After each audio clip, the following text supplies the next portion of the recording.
I thought it was a surprisingly new examination of what Christmas means to everybody. I'm surprised that no one ever thought of it before.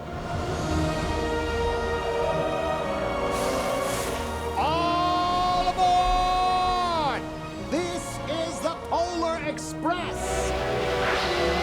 You had been aware of the book for a long time and were familiar with it coming in. Yeah, but I never thought of it as a movie that could be done until I was aware of the book when it first came out, and didn't think about it for a lot of years until Tom sent it to me and said, "Hey, listen, I bought this book. What do you think?" And that's when I started to think about how it was possible to actually make it into a film. Well, you coming? Where? Why, to the North Pole, of course! I had had it read to me many times, and it's always been a wonderful book to me.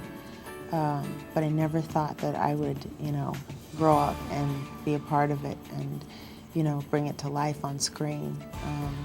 It's an incredible, incredible thing that I've got to be a part of. Which one of these is the brake? He told me this was the brake. Who? The engineer. The engineer? Yes! What about this red one? It looks like a brake. No, he said this was the brake. Are you sure?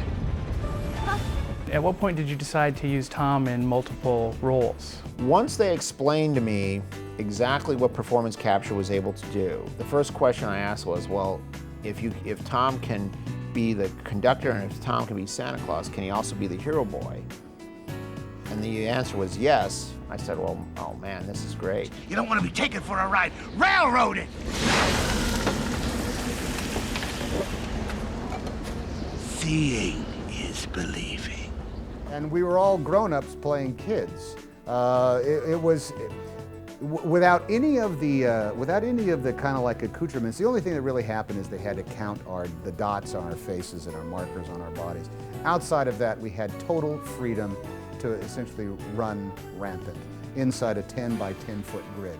And you'll be amazed at how much mayhem you can cause to the other person once you're inside there. How close to what was going on in your head when you were making this movie did the actual movie come? Did it just blow you away when you finally saw it? Was it an entirely different world for you? When I saw my likeness on screen, it was a little bit scary because it was so real. I had submitted an 8-year-old picture of myself so that they could, get a little feeling of what I look like.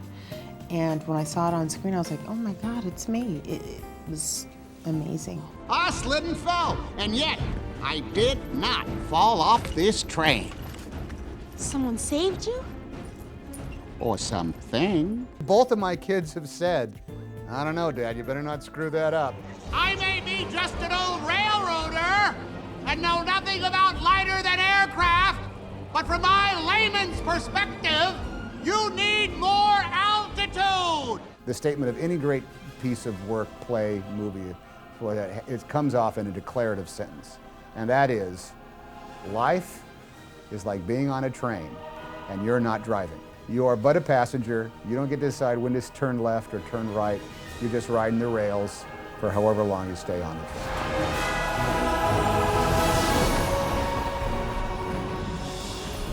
One thing about trains, it doesn't matter where they're going. What matters is deciding to get on.